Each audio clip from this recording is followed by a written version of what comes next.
Cue the theme music! Woo! I did that last time. We're going to do that again. Yeah, everyone's going to remember what you did from last month. They are, Joseph. Cue the theme music! Yeah! Is that not the same arm motion? More the vocal thing. I did woo last time. That's what you were upset about. It wasn't this. It was woo! Uh-huh. That was nice and crusty. Woo! Woo! It really was. Cue the theme music! Woo! What's up, everybody? I'm Joey. I'm Jared. And this is Riffing, where we take topics that come up most frequently in the studio, with friends and family, on holidays, with your cats. on the social medias, we're in the voiceosphere. And we try and answer them in real time. So it's my turn to pick from the tea box of wonder. Woo! Woo! Keep going. Oh, fun. What do you mean by open and closed? It's a great question. It is a great question because it comes up a lot, actually. I would say this is the goal of 2024. Everyone's going to understand it. For everyone to understand. I think forever. I think it should be a thing about singing that we understand. Yeah. That being said, hit it. A lot of times in the voice world, people end up talking about registration, and you hear words like head, chest, mix, falsetto, whistle, fry, all these things, and those are generally referring to something physical that's happening. This is like a podcast at 1.5 speed. I'm just in the voice world, people end up talking about registration, and you hear words like head, chest, mix, falsetto, whistle, fry, all these things. I talk fast. What we're referring to now, instead of actually the action that somebody is doing, we're referring to the quality of voice. So we're referring to the acoustics and what we wind up hearing because of the physics of the sound that we're making, which is an interaction between the acoustic energy or the sound that we're creating and then the shape that we make.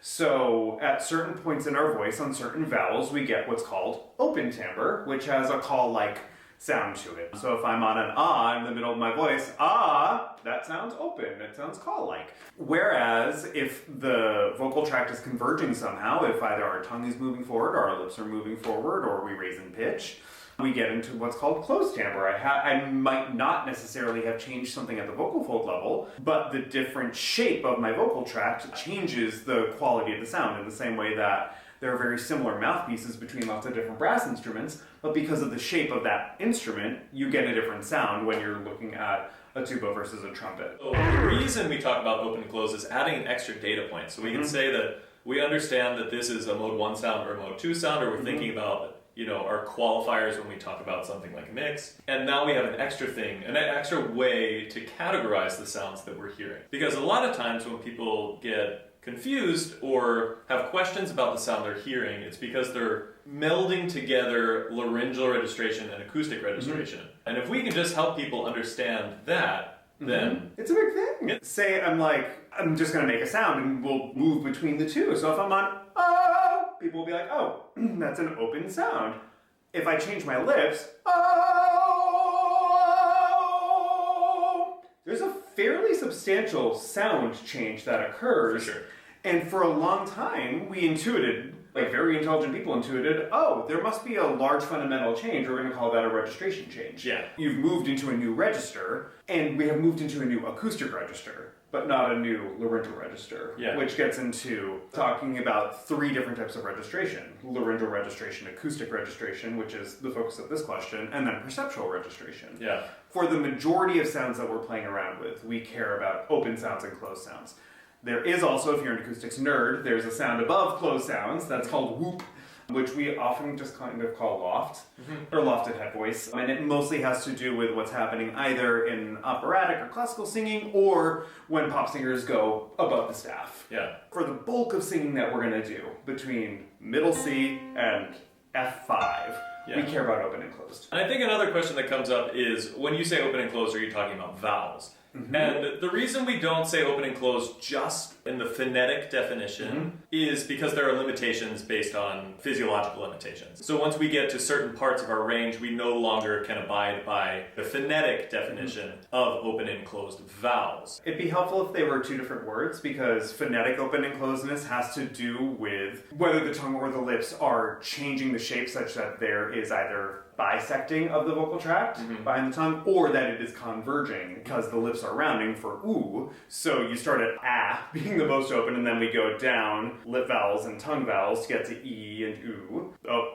that was lip, that was tongue. So e and ooh. Yeah, You have to make sure. lined up. And that has to do with phonetics, but you can have e and ooh on the low end of your range be acoustically open. Yes. So it would honestly just be helpful if they were different words, but they're not, and we've inherited them, and that's fine. And then the other way that open and closed can get confusing is, do you mean the throat being open or closed? The vocal tract itself. And the vocal tract is the same. We're still aiming for no squeeze from top to bottom. It's not talking about the throat. We want that to be released in the way that we need to make the sound. We are using the word open and closed to define all sorts of different things. But when we say it, what do you mean by open and closed? We are talking about open and closed timbre sounds to describe the acoustic quality of a particular sound. And the reason we do that is to add an extra data point to understand the sound that you are hearing. And the sound you're aiming for. And it's going to help you, if you understand it, it's going to also help you play a translator. When you're a music director or a collaborator or a choir director, they might not say, could you close that more? But could you mix that more? Could you lighten that up? Could you make that sound more speechy? Yay! It can be kind of intense. Yay! Less intense.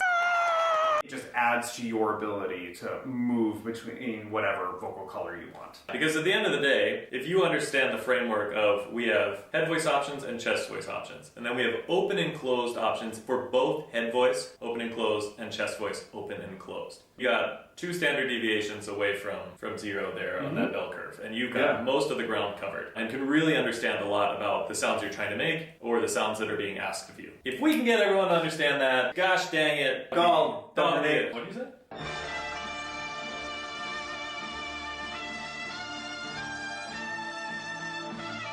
Gall darn it? Gall darn it. They're old-timey phrases. That would be really great. You know, we do it because we want to help singers understand what their options look like. And this can be a quite simple way to understand all those things that you're really used to hearing that you just haven't quite had a framework to put them in. That's what we're riffing on. Riffing on it. Riffing on it.